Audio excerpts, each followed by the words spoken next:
कहानी की शुरुआत होती है एक ऐसी दास्तान से जहां समंदर का असली बादशाह पैदा होता है। कहा जाता है कि सूर्य देव ने खुद पोसाइडन का गोल्डन ट्राइडेंट तैयार किया था, एक ऐसी ताकतवर त्रिशूल जिसमें अपार शक्ति छुपी हुई थी। ये त्रिशूल दिया गया किंग अटलान को, जो अटलांटिस का पहला महान राजा बना। इस शक्ति की मदद से उसने 7 समुद्री राज्यों को जीत लिया और पूरे महासागर पर राज किया। उसकी हुकूमत में अटलांटिस इतना तरक्की करता है कि उसकी टेक्नोलॉजी अपने समय से कहीं आगे निकल जाती है। हर तरफ खुशहाली, ताकत और शान। लेकिन कहानी यही नहीं रुकती। ताकत के साथ उसका घमंड भी बढ़ने लगता है। उसकी लालच और घमंड से देवता नाराज हो जाते हैं। फिर आता है वो दिन जब तबाही टूट पड़ती है। भूकंप, सुनामी और समंदर का पानी खुद जमीन को निगलने लगता है। कुछ ही पलों में पूरी अटलांटिस की चमकती हुई दुनिया समंदर की गहराइयों में डूब जाती है। लेकिन सब खत्म नहीं होता। कुछ लोग बच जाते हैं और वहीं से एक नई दुनिया शुरू होती है। समय के साथ ये लोग अलग अलग कौमों में बंट जाते हैं। कुछ सिविलाइज्ड रहते हैं तो कुछ खतरनाक और दरिंदे बन जाते हैं। इस सब का जिम्मेदार खुद को मानकर किंग अटलन गायब हो जाता है। लेकिन उसका गोल्डन ट्राइडेंट अभी भी कहीं समंदर की गहराई में छुपा हुआ है, इंतजार कर रहा है उस इंसान का जो उसकी असली ताकत संभाल सके। अब कहानी शिफ्ट होती है आज के दौर में। एक तूफानी रात जब समंदर बेकाबू होता है, एक लाइट हाउस का रखवाला थॉमस करी किनारे पर एक अजीब सी औरत को पाता है। वो औरत होती है अटलाना, जो समंदर की दुनिया से आई होती है। वो उसे अपने घर ले आता है, लेकिन जैसे ही वो घर में आती है अजीब चीजें होने लगती हैं। बिजली खुद ब खुद बंद हो जाती है। अचानक वो औरत होश में आती है और बिना किसी मेहनत के थॉमस को हवा में उठा लेती है। उसके चेहरे पर डर साफ दिखता है। तभी अचानक टीवी खुद चालू हो जाता है और वो घबराकर अपना त्रिशूल निकालती है। एक ही वार में टीवी को तोड़ देती है, लेकिन शायद वो कमजोर थी। अगले ही पल वो बेहोश होकर गिर जाती है। सुबह जब उसकी आंख खुलती है तो वो इस नई दुनिया को समझने की कोशिश करती है, लेकिन जैसे ही उसकी नजर एक फिश टैंक पर पड़ती है, उसके चेहरे पर खुशी आ जाती है और अगले ही पल वो मछली पकड़कर खा जाती है, जैसे ये उसके लिए बिल्कुल आम बात हो। वो अजीब सी घटना देखकर टॉम पूरी तरह हैरान रह जाता है, लेकिन फिर भी वो उस लड़की की मदद करता है। धीरे धीरे उसे पता चलता है कि ये कोई आम इंसान नहीं, बल्कि समंदर के नीचे बसे राज्य अटलांटिस की राजकुमारी है, जो जबरदस्ती की शादी से बचने के लिए भागकर यहाँ आई थी। अलग दुनिया के होने के बावजूद दोनों के बीच रिश्ता बनता है और कुछ समय बाद उनका एक बेटा होता है, आर्थर। ये बच्चा 2 दुनियाओं का मेल होता है, इंसान और अटलांटियन दोनों। लेकिन ये सुकून ज्यादा देर तक नहीं रहता। एक दिन अचानक अटलांटिस के सैनिक उनके घर पर हमला कर देते हैं। उनका मकसद राजकुमारी को वापस ले जाना होता है। वो औरत मजबूरी में लड़ती है और अपनी ताकत से सबको हरा भी देती है, लेकिन उसे समझ आ जाता है कि खतरा अब भी खत्म नहीं हुआ। अपने बेटे की जान बचाने के लिए वो आखिरकार खुद वापस समंदर में जाने का फैसला कर लेती है और टॉम को अकेला छोड़ देती है। समय बीतता है और आर्थर बड़ा होने लगता है। उसके अंदर खास ताकतें होती हैं। वो समुद्री जीवों से बात कर सकता है और उन्हें कंट्रोल भी कर सकता है। उसकी ट्रेनिंग शुरू होती है ताकि वो अपने असली मकसद को समझ सके। एक वफादार गुरु उसे लड़ना, त्रिशूल चलाना और अपनी ताकत को कंट्रोल करना सिखाता है। लेकिन अभी भी वो पूरी तरह तैयार नहीं होता, क्योंकि उसके अंदर इंसानी जज्बात भी उतने ही मजबूत होते हैं। धीरे धीरे आर्थर अपनी ट्रेनिंग में मजबूत होता जाता है। उसका गुरु उसे अटलांटिस की पूरी हिस्ट्री और कल्चर सिखाता है। आर्थर अब पानी के अंदर आसानी से सांस ले सकता है, बहुत दूर तक साफ देख सकता है और गहरे समंदर का प्रेशर भी उस पर असर नहीं करता। उसकी स्पीड इतनी तेज हो जाती है जैसे पानी में कोई मिसाइल चल रही हो। इसी दौरान उसे अपनी फैमिली का सच पता चलता है। उसकी माँ अटलांटिस लौटने के बाद एक और बेटे को जन्म देती है, लेकिन राजा को जब पता चलता है कि उसने एक इंसान से रिश्ता बनाया था तो वो गुस्से में आकर उसे सजा देता है। ये सब जानकर आर्थर के अंदर गुस्सा और दर्द दोनों बढ़ने लगते हैं। उधर दूसरी तरफ एक अलग कहानी चल रही होती है। कुछ खतरनाक पायरेट्स एक न्यूक्लियर सबमरीन पर हमला करके उसे कब्जे में ले लेते हैं। वो सिर्फ लूटपाट ही नहीं करते, बल्कि बेगुनाह लोगों को भी मारते हैं। उनमें से एक लड़का जो अपने बाप के साथ पायरेट बना होता है, पहली बार खुद को साबित करने का मौका पाता है। उसका बाप उस पर गर्व करता है और उसे एक खास डैगर देता है जो उनके खानदान की निशानी होती है। लेकिन किस्मत को कुछ और ही मंजूर होता है। अचानक उसी सबमरीन पर आर्थर पहुंच जाता है। वो अकेले ही पूरी सबमरीन को कंट्रोल कर लेता है। गोलियां उस पर असर नहीं करती और वो दरवाजे को शील्ड की तरह इस्तेमाल करके आगे बढ़ता है। जैसे ही वो पास आता है, वो दुश्मनों को एक एक करके आसानी से हरा देता है। कोई गोली चलाता है, कोई हमला करता है, लेकिन आर्थर हर किसी पर भारी पड़ता है। उसकी ताकत और स्पीड देखकर सब डर जाते हैं। कुछ ही देर में वो सभी बंधकों को बचा लेता है। लेकिन तभी अचानक वो लड़का, छोटा पायरेट, सामने आ जाता है, जिसके दिल में आर्थर को हराने का जुनून होता है। वो पूरी ताकत से हमला करता है, लेकिन उसके लिए आर्थर से लड़ना नामुमकिन होता है। उसकी छुरी आर्थर को कुछ नहीं कर पाती और कुछ ही पलों में आर्थर उसे पूरी तरह हरा देता है। यहाँ साफ दिख जाता है कि इंसान और अटलांटियन की ताकत में कितना बड़ा फर्क है। फिर उसका बाप, बड़ा पायरेट, आगे आता है और चालाकी से ग्रेनेड फेंक फेंककर आर्थर को रोकने की कोशिश करता है। धमाका होता है, धुआं फैल जाता है, लेकिन आर्थर बच जाता है। इससे पहले कि वो भाग पाता, आर्थर बिजली जैसी स्पीड से हमला करता है और एक लोहे की रॉड फेंककर उसे दीवार से चिपका देता है। आर्थर उसे मारना नहीं चाहता, इसलिए उसे छोड़कर जाने लगता है, लेकिन लालच और गुस्से में वो पायरेट फिर से हमला करने की कोशिश करता है। इस बार हालात बिगड़ जाते हैं। एक एक्सप्लोजन से सबमरीन का हिस्सा टूट जाता है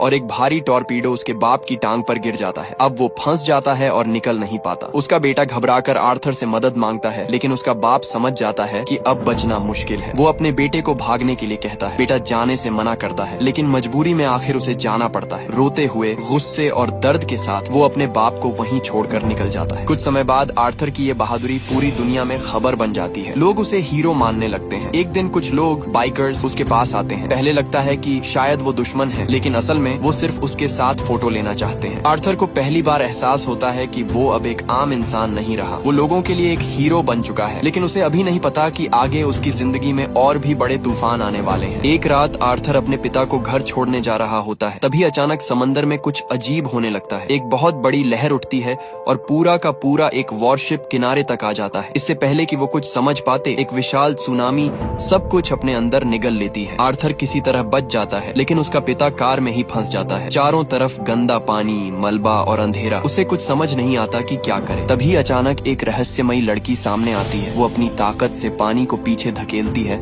और आर्थर के पिता को बचाने में मदद करती है। उसका पिता बेहोश हो चुका होता है, लेकिन वो लड़की अपनी पावर से उसके फेफड़ों से पानी निकालकर उसे वापस जिंदा कर देती है। आर्थर के लिए ये किसी चमत्कार से कम नहीं होता, लेकिन जब वो चारों तरफ देखता है तो पूरा गांव तबाह हो चुका होता है। हर तरफ सिर्फ तबाही ही तबाही। अगले दिन ये खबर पूरी दुनिया में फैल जाती है। मीडिया बताता है कि ये सिर्फ एक जगह नहीं, बल्कि कई जगहों पर ऐसा ही भयानक हमला हुआ है। समुद्र का कचरा, जहाज, यहाँ तक कि बड़े बड़े वॉरशिप्स भी किनारे पर फेंक दिए गए। लेकिन असली सच अभी भी दुनिया से छुपा होता है। ये कोई नेचुरल डिजास्टर नहीं, बल्कि किसी की सोची समझी चाल है। समंदर के नीचे एक अहम मीटिंग चल रही होती है। तभी अचानक जोरदार धमाका होता है। पूरी अंडर वाटर दुनिया हिल जाती है। पता चलता है कि इंसानों की न्यूक्लियर सबमरीन ने हमला कर दिया है और टॉर्पीडो दागे जा रहे हैं। पहला धमाका सबको चौंका देता है और दूसरा हमला तो और भी खतरनाक साबित होता है। चट्टानें टूटने लगती हैं, कई सैनिक मारे जाते हैं और हालात पूरी तरह बेकाबू हो जाते हैं। ऐसा लगता है जैसे इंसानों ने खुलकर जंग का ऐलान कर दिया हो। इसी बीच बाओ, ओशन मास्टर, तुरंत जवाबी कार्रवाई करता है। वो अपने हथियार और ताकत से सबमरीन पर हमला करता है। जैसे ही तीसरा टॉर्पीडो आता है, उसे बीच रास्ते में ही रोक दिया जाता है। फिर बाओ अपनी त्रिशूल जैसी ताकत से सबमरीन को तहस नहस कर देता है। ये सब देखकर दूसरे समुद्री राज्य के राजा भी हैरान रह जाते हैं और उन्हें लगता है कि अब इंसानों के खिलाफ एकजुट होना ही पड़ेगा। लेकिन असली सच्चाई कुछ और होती है। ये पूरा हमला असल में बाओ की ही चाल होती है। उसने सीक्रेटली पायरेट्स को हायर करके ये सब करवाया था ताकि बाकी समुद्री राज्य इंसानों से नफरत करने लगे और उसकी आर्मी के नीचे आ जाए। उसका असली मकसद सिर्फ समंदर पर राज करना नहीं, बल्कि पूरी दुनिया पर कब्जा करना होता है। इसी वजह से एक राजकुमारी आर्थर के पास आती है। वो उसे सच बताती है और कहती है कि सिर्फ वही इस हालात को रोक सकता है, क्योंकि आर्थर में दोनों दुनिया, इंसान और अटलांटियन का खून है। अब फैसला आर्थर को करना है। क्या वो आगे बढ़कर अपने भाई के खिलाफ खड़ा होगा और इस जंग को रोकेगा, या फिर दुनिया को तबाह होते देखेगा। आर्थर आखिरकार राजकुमारी के साथ उस छुपी हुई अंडर वाटर दुनिया की तरफ निकल पड़ता है। जैसे ही वो अटलांटिस पहुंचता है, उसकी आंखें खुली की खुली रह जाती हैं। चारों तरफ एडवांस टेक्नोलॉजी, चमकदार शहर और एक ऐसी सिविलाइजेशन जो जमीन की दुनिया से कहीं आगे है। शहर के चारों तरफ पावरफुल सुरक्षा होती है, एक तरह का एनर्जी शील्ड जिससे बिना इजाजत अंदर आना नामुमकिन है। लेकिन राजकुमारी के पास स्पेशल परमिशन होती है, इसलिए वो दोनों आराम से अंदर पहुंच जाते हैं। कुछ ही देर में वो लोग एक पुरानी डूबी हुई शिप तक पहुंचते हैं जिसे मैजिक से सेफ रखा गया होता है। वहाँ उनका गुरु पहले से इंतजार कर रहा होता है। वो बताते हैं कि अगर बाओ को रोकना है तो एक ही रास्ता है, लॉस्ट गोल्डन ट्राइडेंट को ढूंढना, क्योंकि वही असली ताकत है जिससे 7 समुद्री राज्यों पर हुकूमत की जा सकती है। तीनों इस प्लान पर बात ही कर रहे होते हैं कि अचानक हमला हो जाता है। आर्थर की एंट्री छुप नहीं पाती और दुश्मन सैनिक वहां पहुंच जाते हैं। आर्थर तुरंत लड़ाई शुरू कर देता है और एक एक करके सभी गार्ड्स को हरा देता है। लेकिन मामला यहीं खत्म नहीं होता। अब एलीट रेड आर्मर्ड सोल्जर्स आते हैं जो पहले से कहीं ज्यादा ताकतवर होते हैं। उनका प्रेशर ही इतना होता है कि माहौल भारी हो जाता है। फिर भी आर्थर पीछे नहीं हटता। वो पूरी ताकत से लड़ता आता है और उनके हमलों का जवाब देता है। आर्थर पूरी कोशिश करता है लेकिन आखिरकार वो बुरी तरह टकराकर बेहोश हो जाता है। इसी बीच राजकुमारी वहाँ से छुपकर निकल जाती है ताकि आगे की मदद ला सके। जब आर्थर होश में आता है तो खुद को जंजीरों में बंधा हुआ पाता है। उसके सामने उसका भाई पाओ खड़ा होता है। अब वो पूरा राजा बन चुका होता है। दोनों के बीच तीखी बहस होती है और गुस्से में आकर आर्थर उसे सीधे लड़ाई के लिए चैलेंज कर देता है। सबको लगता है कि बाओ शायद डरेगा, लेकिन वो बिना सोचे समझे चैलेंज एक्सेप्ट कर लेता है। वो चाहता ही यही था कि सबके सामने आर्थर को हराकर अपनी ताकत साबित करे। फिर तय होता है कि दोनों के बीच एंशिएंट ट्रेडिशन के हिसाब से एक ड्यूअल होगा रिंग ऑफ फायर एरिना में। यहाँ जो जीतेगा वही असली हकदार माना जाएगा। जैसे ही बाओ अरीना में आता है पूरी जनता उसके लिए चीयर करती है, लेकिन जब आर्थर आता है तो उसे इंसल्ट किया जाता है। उसे गद्दार आउटसाइडर तक कहा जाता है। शुरू से ही साफ हो जाता है कि ये लड़ाई सिर्फ ताकत की नहीं बल्कि इज्जत और पहचान की भी है। जैसे ही फाइट शुरू होती है बाओ पूरी तरह हावी हो जाता है। क्योंकि वो समंदर में पला बढ़ा है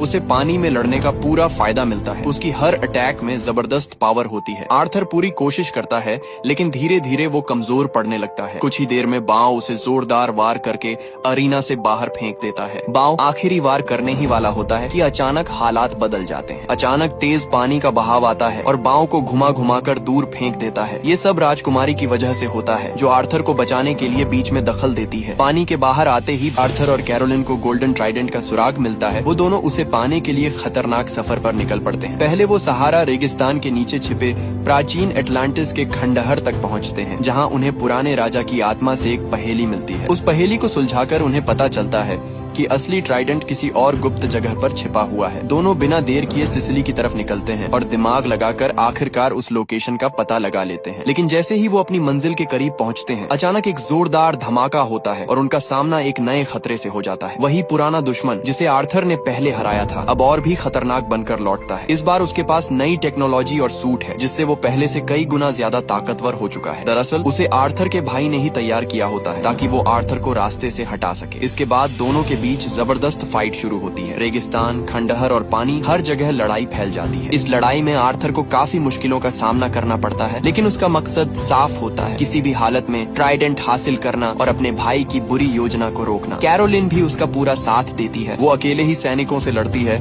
उनके हथियार छीनती है और मौका देखकर वहाँ से निकल जाती है। तभी एक बड़ा खतरा सामने आता है। एक भारी घंटा बेल गिरने वाला होता है जो एक मासूम लड़की को मार सकता है। आर्थर बिना सोचे समझे आगे बढ़कर अपनी जान की परवाह किए बिना उस वार को खुद पर ले लेता है। लेकिन यही मौका देखकर दुश्मन फिर से हमला करने की तैयारी करता है। दुश्मन एक हाई वोल्टेज भाला आर्थर की पीठ में मार देता है जिसमें करीब 20,000 वोल्ट का करंट होता है। दर्द के बावजूद आर्थर हार नहीं मानता। वो उसी भाले को पकड़कर दुश्मन को अपनी तरफ खींच लेता है। जैसे ही वो उसे बाहर निकालता है उसे पता चलता है कि ये बहुत लंबा और घातक हथियार है, लेकिन इससे पहले कि वो संभल पाता दुश्मन फिर से अपने पुराने हथियार के साथ उस पर हमला कर देता है। इस बार लड़ाई और भी ब्रूटल हो जाती है। आर्थर पूरी ताकत लगाकर उसे दूर फेंकता है, लेकिन दुश्मन हवा में उठकर फिर से अटैक करता है। तभी आर्थर उसकी एक छोटी सी गलती पकड़ लेता है और जमीन से एक भारी चीज उठाकर सीधे उसकी गर्दन पर दे मारता है। जोरदार धमाका होता है और दुश्मन दूर जाकर खाई में गिर जाता है। कुछ पल के लिए लगता है कि खतरा टल गया, लेकिन असल मुश्किल अभी बाकी होती है। दूसरी तरफ कैरोलिन सैनिकों से घिरी होती है। लड़ते लड़ते वो एक तहखाने सेलर में गिर जाती है जहां दुश्मन उसे पकड़ लेते हैं। गलती से पानी का सिस्टम बंद हो जाता है और एटलांटिस के लोगों के लिए पानी ही जिंदगी होता है, जैसे इंसानों के लिए हवा। हालात बेहद खराब हो जाते हैं, लेकिन कैरोलिन घबराती नहीं। वो अपनी मैजिक से जोरदार धमाका करती है जिससे पूरा तहखाना टूट जाता है और दुश्मन खत्म हो जाते हैं। जब सब शांत होता है तो वो देखती है कि आर्थर बुरी तरह घायल पड़ा है। वो उसे बचाती है और धीरे धीरे आर्थर होश में आता है। इसके बाद दोनों मिलकर उस जगह पहुंचते हैं जहां गोल्डन ट्राइडेंट छुपा हुआ है, एक खतरनाक समुद्री खाई, ट्रेंच किंगडम। लेकिन यहाँ भी खतरा खत्म नहीं होता। अचानक एक डरावना समुद्री राक्षस सामने आ जाता है। आर्थर बिना डरे उस पर हमला करता है, लेकिन इससे वो और ज्यादा भड़क जाता है। जहाज पर चारों तरफ समुद्री राक्षस चढ़ने लगते हैं। हालात इतने खराब हो जाते हैं कि दोनों को मजबूरन जहाज छोड़कर समुद्र में कूदना पड़ता है। लेकिन नीचे का नजारा और भी डरावना होता है। चारों तरफ लाखों की संख्या में भूखे समुद्री राक्षस तैर रहे होते हैं। ये वही पुराने समुद्री राज्य के लोग थे जो वक्त के साथ भयानक क्रीचर्स में बदल गए। कैरोलिन अपनी मैजिक से रास्ता बनाने की कोशिश करती है, लेकिन इतनी बड़ी संख्या के सामने वो भी मुश्किल में पड़ जाती है। दोनों किसी तरह गहराई की तरफ भागते हैं जहाँ हालात और भी अनजान और खतरनाक हो जाते हैं। अचानक एक तेज रोशनी सब कुछ बदल देती है। जब लगता है कि अब बचना नामुमकिन है, तभी एक एक रहस्यमयी ताकत कैरोलिन को बचा लेती है। वो एक बिल्कुल अलग और छुपी हुई दुनिया में पहुंच जाते हैं, एक हिडन सी वर्ल्ड जहां सब कुछ अलग है। यहीं सबसे बड़ा ट्विस्ट आता है। उन्हें बचाने वाली कोई और नहीं बल्कि आर्थर की माँ होती है, जिसे सब मरा हुआ समझते थे। इतने सालों बाद माँ बेटे का मिलना कहानी को एक इमोशनल मोड़ दे देता है। जैसे ही आर्थर उस रहस्यमयी जगह पर पहुंचता है, उसकी माँ उसे तुरंत पहचान लेती है। असल सच्चाई सामने आती है। उसे मरा हुआ नहीं बल्कि सालों से इस हिडन दुनिया में फंसा हुआ रखा गया था। वो बताती है कि यहाँ से बाहर निकलने का सिर्फ एक ही रास्ता है, गोल्डन ट्राइडेंट, जिसे एक खतरनाक समुद्री दैत्य कराथन गार्ड करता है। ये दैत्य सिर्फ उसी के आगे झुकता है जो असली समुद्र का राजा हो। आर्थर बिना डरे आगे बढ़ता है, लेकिन शुरुआत में उसकी हालत बहुत खराब हो जाती है। कराथन उसे एक झटके में दूर फेंक देता है। ताकत का फर्क साफ दिखता है। ऐसा लगता है जैसे आर्थर के लिए ये नामुमकिन है, लेकिन आखिरी पल में उसके अंदर छुपी असली ताकत जाग जाती है। वो समुद्री जीवों से बात करने की अपनी रेयर एबिलिटी इस्तेमाल करता है। यही चीज कराथन को रोक देती है। पहली बार वो आर्थर को सिर्फ एक इंसान नहीं बल्कि असली वारिस के रूप में देखता है। यहीं से गेम बदल जाता है। कराथन उसे स्वीकार कर लेता है और आर्थर आखिरकार गोल्डन ट्राइडेंट हासिल कर लेता है। जैसे ही वो उसे पकड़ता है, उसके अंदर जबरदस्त पावर जाग उठती है। उसकी आंखें चमकने लगती हैं और पूरा समुद्र जैसे उसके कंट्रोल में आ जाता है। अब वो सिर्फ आर्थर नहीं बल्कि असली किंग ऑफ द ओशन बन चुका होता है। उधर दूसरी तरफ उसका भाई अपनी सेना के साथ बाकी समुद्री राज्यों पर हमला कर रहा होता है ताकि पूरी दुनिया पर राज कर सके। लेकिन अब सिचुएशन बदल चुकी है क्योंकि असली राजा लौट चुका है। अब फाइनल बैटल शुरू होने वाली है जहां फैसला होगा कि समुद्र का असली हकदार कौन है। आर्थर का भाई अपनी पूरी फौज के साथ हमला कर देता है। हजारों वॉरशिप्स समंदर में तूफान की तरह आगे बढ़ती हैं। एडवांस हथियारों की मदद से वो दुश्मन की डिफेंस तोड़ देता है और खुद एक विशाल शार्क पर बैठकर फ्रंट लाइन में लड़ता है। जहां से वो गुजरता है वहां सिर्फ तबाही ही दिखती है। दूसरी तरफ भी दुश्मन पीछे नहीं हटता। उनके स्पेशल सैनिक और हथियार जबरदस्त टक्कर देते हैं, जिससे पूरी जंग और भी खतरनाक बन जाती है। कुछ देर के लिए लगता है कि आर्थर का भाई जीत जाएगा, लेकिन तभी अचानक सब कुछ बदल जाता है। जमीन फटने लगती है, चारों तरफ आग और लावा निकलने लगता है और फिर एक विशाल समुद्री दैत्य उभर कर सामने आता है। ये नजारा इतना खतरनाक होता है कि बड़े बड़े जहाज भी उसके सामने खिलौने जैसे लगते हैं। और इसी दैत्य के ऊपर खड़ा होता है आर्थर। अब वो पूरी तरह बदल चुका होता है। उसके हाथ में गोल्डन ट्राइडेंट होता है और उसकी मौजूदगी ही बता देती है कि असली राजा कौन है। आर्थर के आते ही पूरा गेम पलट जाता है। वो अपनी नई ताकत से दुश्मन की फौज को आसानी से पीछे धकेल देता है। जहाज, हथियार सब उसके सामने बेकार साबित होते हैं। एक पल में पूरी जंग का रुख बदल जाता है। आर्थर की इस पावर के सामने दुश्मन की सेना बिखरने लगती है। कई सैनिक डरकर भागने लगते हैं और कुछ उसके सामने झुक जाते हैं। यहाँ तक कि दूसरे राज्य का राजा भी समझ जाता है कि असली हकदार आर्थर ही है और वो सरेंडर कर देता है। अब मैदान में सिर्फ दो भाई बचते हैं, आर्थर और उसका भाई। दोनों अपने अपने विशाल समुद्री जानवरों पर सवार होकर आमने सामने आ जाते हैं और फाइनल ड्यूअल शुरू होता है। इस बार आर्थर स्ट्रेटजी से लड़ता है। वो अपने भाई को पानी से बाहर सरफेस की तरफ खींच लाता है जहां उसकी ताकत कम हो जाती है। शुरू में उसका भाई कुछ भारी पड़ता है, तेज हमले करता है, उसे पीछे धकेल देता है, लेकिन आर्थर जल्दी संभल जाता है और अपने नए स्किल्स का इस्तेमाल करता है। वो पानी की ताकत से एक जबरदस्त हमला करता है, जैसे एक भयानक वाटर वॉर्टेक्स, जिससे लड़ाई पूरी तरह उसके कंट्रोल में आने लगती है। आर्थर का नया वाटर अटैक देखकर उसके गुरु भी हैरान रह जाते हैं। उसका भाई बिना समझे सीधा हमला करता है, लेकिन इस बार आर्थर की पावर पूरी तरह जाग चुकी होती है। पानी की तेज लहरें उसे पीछे धकेल देती हैं। फिर आर्थर पूरी ताकत इकट्ठी करके एक बड़ा अटैक करता है और सही टाइम पर ट्राइडेंट पकड़कर उसके भाई के हथियार को पूरी तरह तोड़ देता है। पहली बार उसका भाई समझता है कि अब वो ताकत में पीछे रह गया है, लेकिन आर्थर उसे मारने के बजाय रुक जाता है। वो चाहता है कि ये लड़ाई नफरत से खत्म हो, खून से नहीं। उसका भाई अब भी गुस्से में होता है क्योंकि उसे लगता था कि उनकी माँ की मौत की वजह आर्थर है। तभी अचानक उनकी माँ सामने आ जाती है और सच्चाई बताती है वो जिंदा है और उसने दोनों बेटों को हमेशा बराबर प्यार किया। ये सुनकर उसका भाई अंदर से टूट जाता है और आखिरकार अपनी गलती समझ जाता है। यहीं पर कहानी एक खूबसूरत मोड़ लेती है। दोनों भाइयों के बीच की दुश्मनी खत्म हो जाती है और आर्थर को असली राजा मान लिया जाता है। फिर उसे ऑफिशियली समंदर का राजा बनाया जाता है। गोल्डन ट्राइडेंट के साथ वो सातों राज्यों को एकजुट करता है और युद्ध खत्म कर देता है। आखिर में आर्थर सिर्फ एक योद्धा नहीं बल्कि एक सच्चा लीडर बनकर उभरता है, जिसे समंदर के हर जीव का साथ मिलता है। और यहीं पर ये पूरी कहानी एक स्ट्रॉन्ग मैसेज के साथ खत्म होती है कि असली ताकत सिर्फ पावर में नहीं बल्कि समझदारी, रहम और एकता में होती है। उम्मीद है आपको ये कहानी पसंद आई होगी। जल्दी से कमेंट करके बताना कि आपका फेवरेट सीन कौन सा था। वीडियो को लाइक और चैनल को सब्सक्राइब करना मत भूलना। धन्यवाद।